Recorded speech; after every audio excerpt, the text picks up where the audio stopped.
Welcome to Guangzhou, China's vibrant southern metropolis. A city where ancient traditions meet modern innovation. And where the food, culture, and history make it a must-visit destination. Let's dive into what makes Guangzhou so special. Hey everyone, welcome back to our channel. In this video, I will share how we spent 3+ days touring Guangzhou, the capital of Guangdong Province, in southern China. After spending 4 days in Guilin in Yongqingfang, we returned to Guangzhou. The link to the Guilin and Yongqingfang video is in the description box below if you missed it. We primarily toured Guangzhou using the metro line. To create the QR code for entering and exiting the station, navigate to the transport icon in the Alipay app. Our first stop after arriving in Guangzhou was Beijing Road Pedestrian Street. Today, it is one of the busiest shopping streets in the city. However, did you know it's built on layers of history?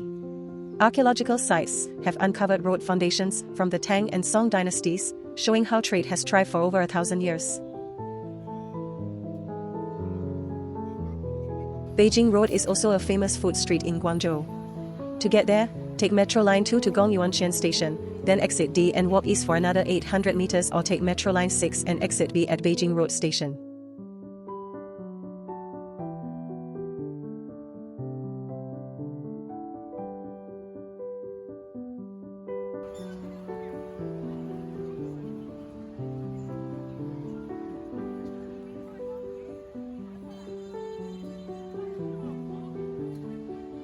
Late next morning, we went to Liwan Lake Park, in Guangzhou's Liwan district.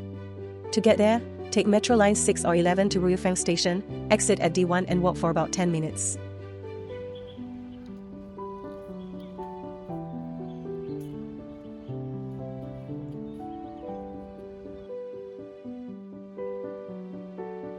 Comprising over half of its area with interconnected lakes such as Zhoutouzui, Yuexiu, Rui, and Wuxiu, this urban park is a peaceful retreat featuring a blend of water and greenery.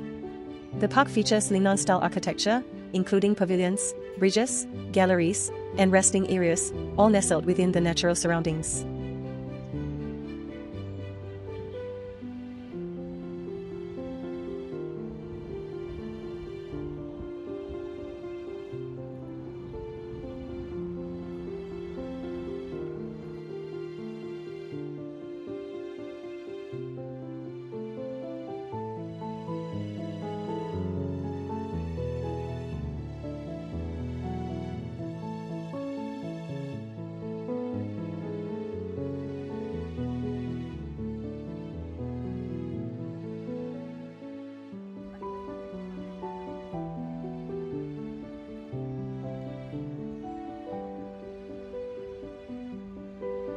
Pantang village is located in Liwan Lake Park. With a history spanning over 900 years, this village preserves the layout of Qing dynasty architecture, offering insights into Lingnan culture and traditions. It is known for its narrow stone paths, brick walls, and traditional Xihua-style homes, which reflect Guangzhou's historical roots. In modern times, features such as bookstores, coffee shops, and artisan workshops have been added, creating a balance between the old and the new.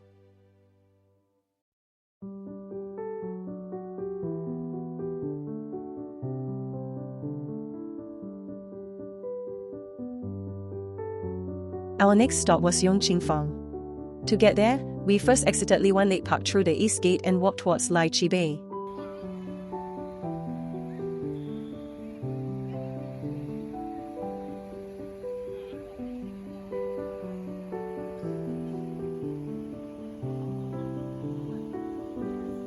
We then strolled down the old streets of Guangzhou from Longjingshi Road to Anning Road. These historic streets are lined with traditional Lingnan-style buildings featuring overhanging structures and the Saiquan mansions.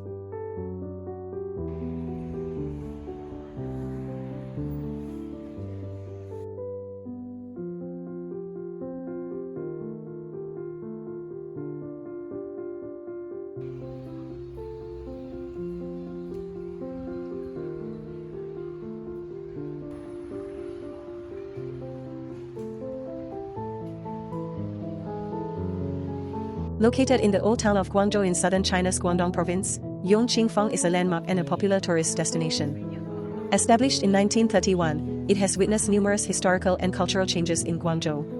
Many historic buildings have been restored, yet they still maintain their original architectural style and historical significance. The area was once a gathering place for many martial arts and Cantonese opera performers.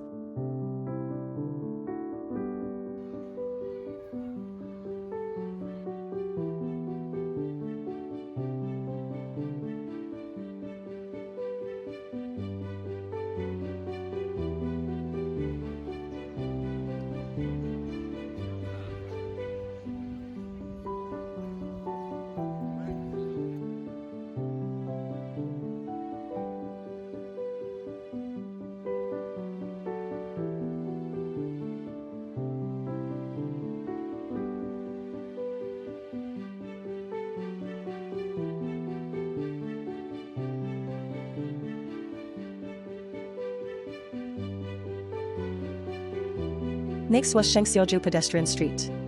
To get there, we continued to walk down Anning Road, then number 10 Road and finally Shangxiajiu Road.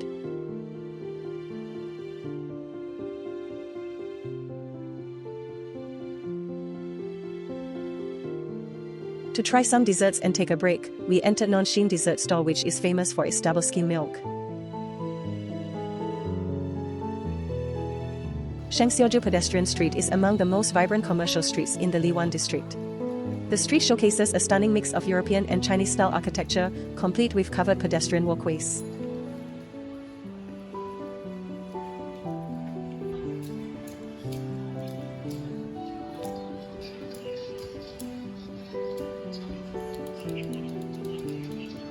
Bronze sculptures could be seen all over the street.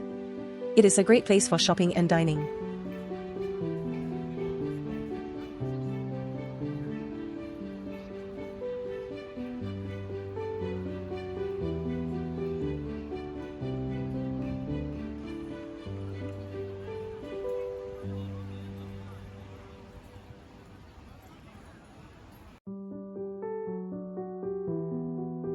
Next was Shamian Island. To get there, we walked south using Baidu Map as our navigation tool. Shamian Island is a peaceful oasis in the heart of Guangzhou.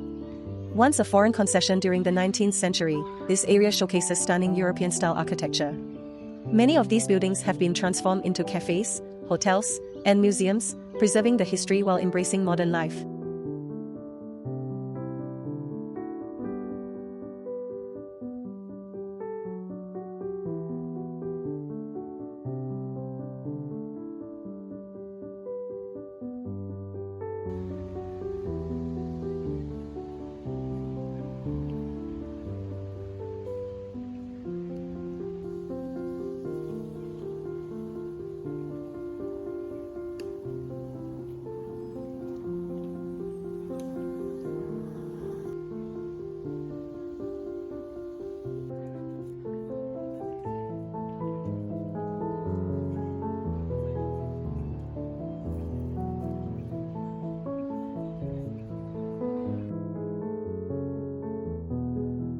Our final stop was the Canton Tower, the iconic landmark of Guangzhou.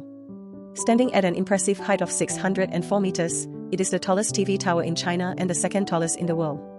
Canton Tower offers a variety of attractions that cater to different interests, including multiple observation decks such as the 488-meter outdoor skywalk, the bubble tram that revolves around the top of the tower at 455 meters, the sky drop, a vertical freefall ride from 485 meters, and various dining options. To get there, take Metro Line 3 to Canton Tower Station.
On day 2, we visited the Chen clan Ancestral Hall, an architectural masterpiece constructed in 1894. Originally built as a study hall for the descendants of the Chen family, it now serves as the Guangzhou Folk Art Museum. The hall boasts breathtaking wood, brick, and stone carvings that exemplify the finest of Lingnan architecture. To get there, take Metro Line 1 to Chen Clan Ancestral Hall Station.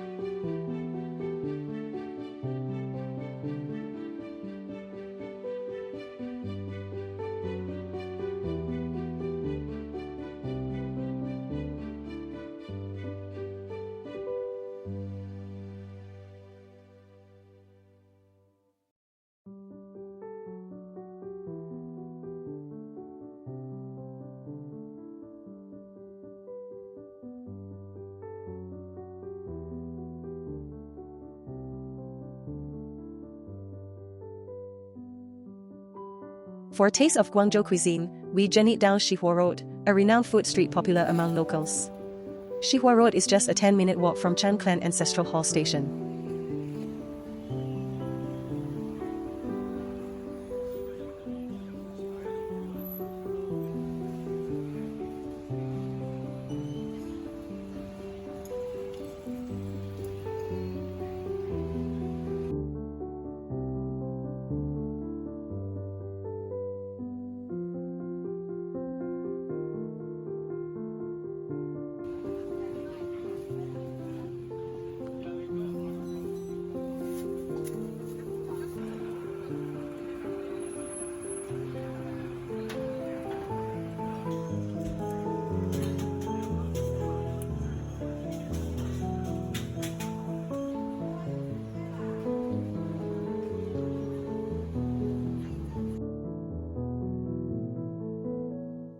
Next, we visited Dongshankou, a renowned neighborhood surrounded by colonial-era architecture that tells the story of old Guangzhou.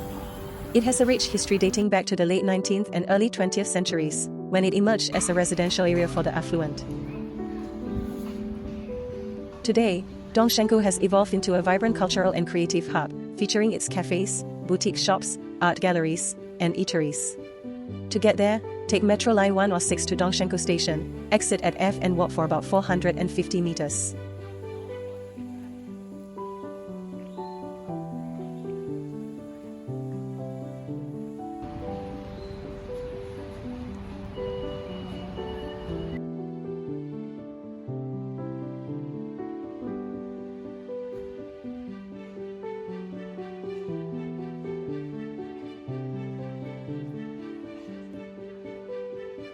Our final stop on day 2 was Taigucang Wharf, a historic dock that has transformed into a cultural and leisure hotspot. Once a bustling trade hub, it now features stylish restaurants, art galleries, and scenic riverside walks. To get there, take Metro Line 8 to Shoyuan Station, exit at A and walk about 800 meters to the west.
Referred to as the City of Flowers, we spent our last day in parks, experiencing the flower blooming season in Guangzhou.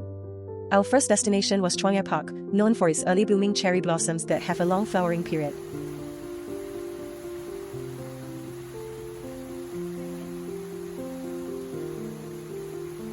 To get there, take Metro Line 7 or 21 to Shuishi Station and exit at A.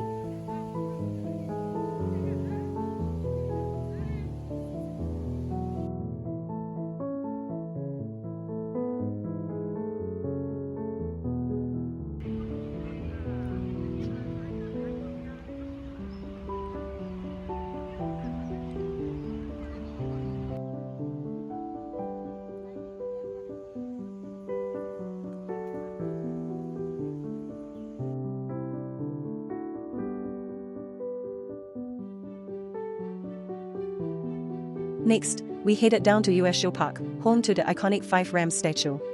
Legend has it that 5 celestial beings brought rise to the city, blessing it with prosperity. Today, this statue is a proud symbol of Guangzhou.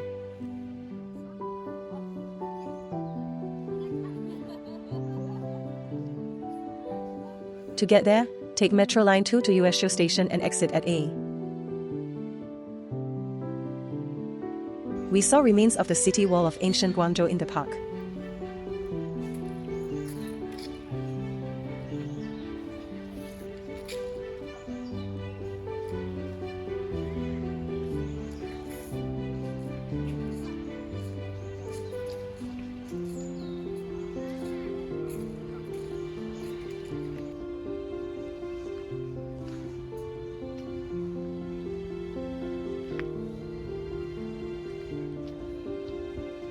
Guangzhou Museum is there, too. Our final stop was Zhoutouzui Park. Blooming all over the city in this season, a stunning sea of yellow pui flowers can be seen on both sides of the road next to the park.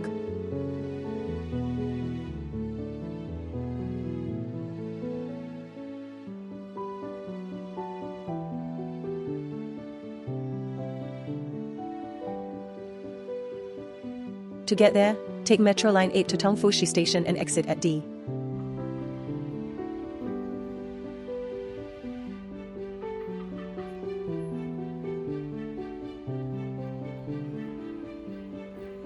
We have come to the end of our sharing. If you enjoyed this video, hit that subscribe button, give us a thumbs up and share your thoughts in the comments below. Thank you for watching and see you next time.